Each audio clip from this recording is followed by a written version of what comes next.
I hate plan B. When you start doubting yourself, that's very dangerous. Because now what you're basically saying is that if my plan doesn't work, I have a fallback plan, I have a plan B. And that means that you start thinking about plan B, and every thought that you put into plan B, you're taking away now that thought and that energy from plan A.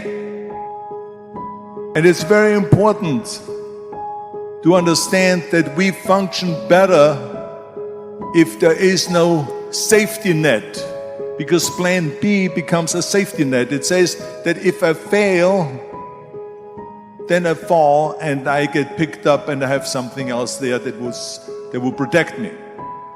And that's not good, because people perform better when there's no safety net.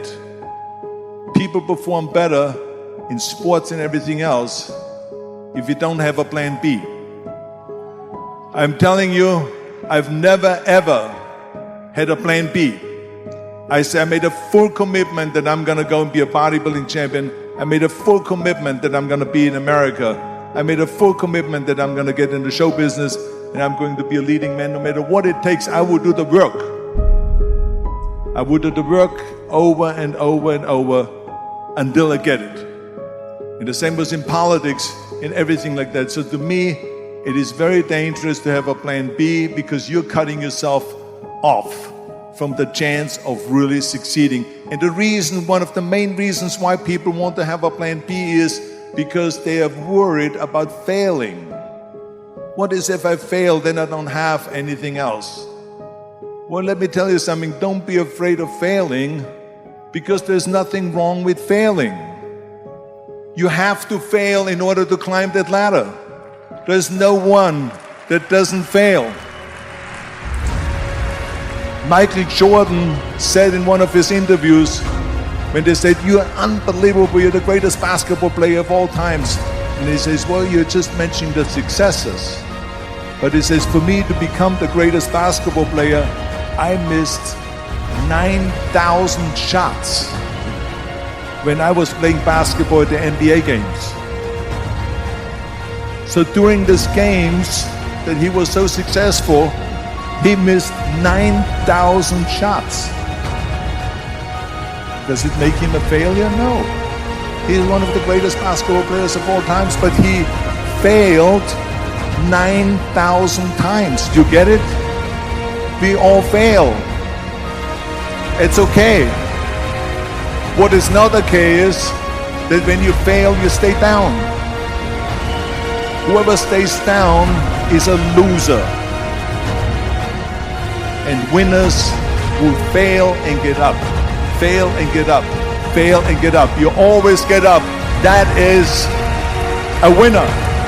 That is a winner. I failed in bodybuilding. I lost bodybuilding competitions. I lost powerlifting competitions. I lost weightlifting competitions.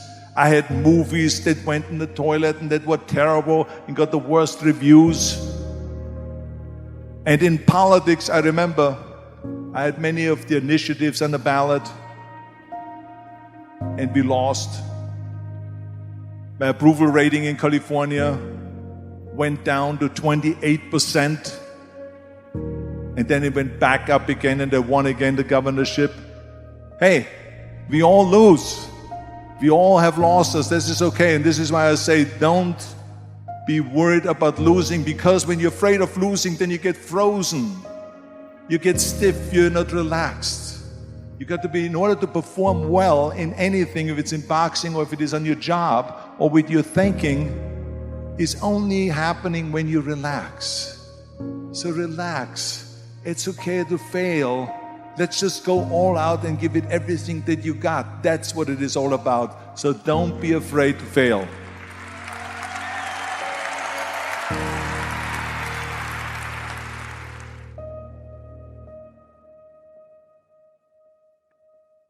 This is one of my 6 rules to success. You can only feel complete as a person if you think about what can you do for your fellow member around you that maybe needs help. I felt like that everyone has a different motivation, why you get into that. I was an immigrant going to America, and I saw how America was the most generous country in the world. I mean, they opened up their arms to me, they helped me, they invited me for Thanksgiving dinner. The people, they brought me, the bodybuilders in the gym brought me plates to my apartment because I had no plates, I had no silverware, I had no bedware, I had no pillows, I had no blanket, I had no TV, I had no radio, I had nothing. They brought it to my apartment. They helped me. And I saw that firsthand, this generosity in America. And I said to myself, as an immigrant that is being embraced with open arms, that I need to go and make sure that I give something back. I'm a bodybuilder, what can I do? Well, then I realized, when I saw Special Olympics, that I can help and train Special Olympians. And so we started getting involved in Special Olympics, and in no time, I proposed to them to start powerlifting in Special Olympics, to have deadlift, which was a safe thing to do, and to have bench press, which was a safe thing to do. And it became the #1 sports in Special Olympics, powerlifting. They always have a packed hall of 5,000 people. And I became the national trainer and the international trainer of Special Olympics.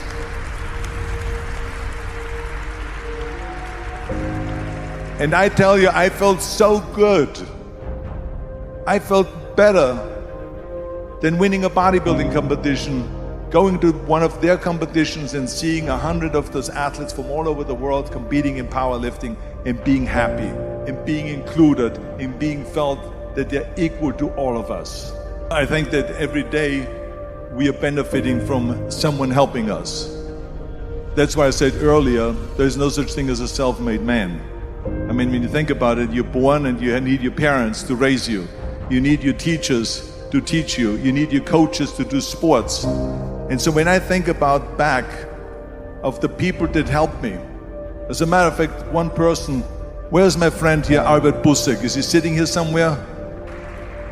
The reason why I just wanted him to come out here to the front so you see him is because without Albert Busek, I would not have had the bodybuilding career.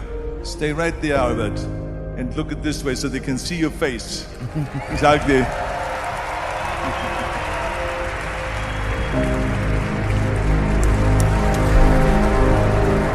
Albert Busek was the one, for instance, just to give you an example, out of the thousands and thousands of people that helped me, Albert Busek was one of them that helped me to translate into English so I could fill out my entry form for the Mr. Universe contest. And then he flew with me to London to the Mr. Universe contest. He gave me the opportunity to come to Munich and to be the trainer in the gymnasium on the Schillerstraße 36. It was a fantastic gymnasium. He was an extraordinary friend that took thousands and thousands of pictures since then and helped me in every one of the competitions and everything, was a huge supporter. But this is the kind of people that you need. We need help. We need help. I remember that everything I did always needed help. Think about it when someone says, Arnold, you're the greatest self-made man. I said, you can call me anything you want. You can call me Arnie, you can call me Schwarzi, you can call me Terminator, you can call me Governator, but don't ever call me self-made man. I said, because I did not get to that point by myself. I mean, think about just to be successful in the movies. How are you going to be successful in the movies without having an audience? The only one that makes you successful in the movie is the people that go to see the movie. So how can you say to your self-made man when you need millions and millions and millions of people all over the world to go and see your movie, so people, then the press looks at it and says, this guy has a big box office success. It's the people, it's you.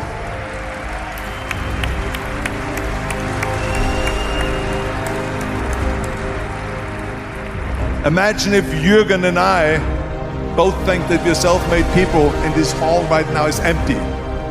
No one here. Do you think this will be a successful conference? No. Who makes it successful It's not him and me. We are just one little molecule that is added to the equation. But you are the ones that make this conference a successful conference. So thank you, all of you, for being here today. You are the ones that is making it big.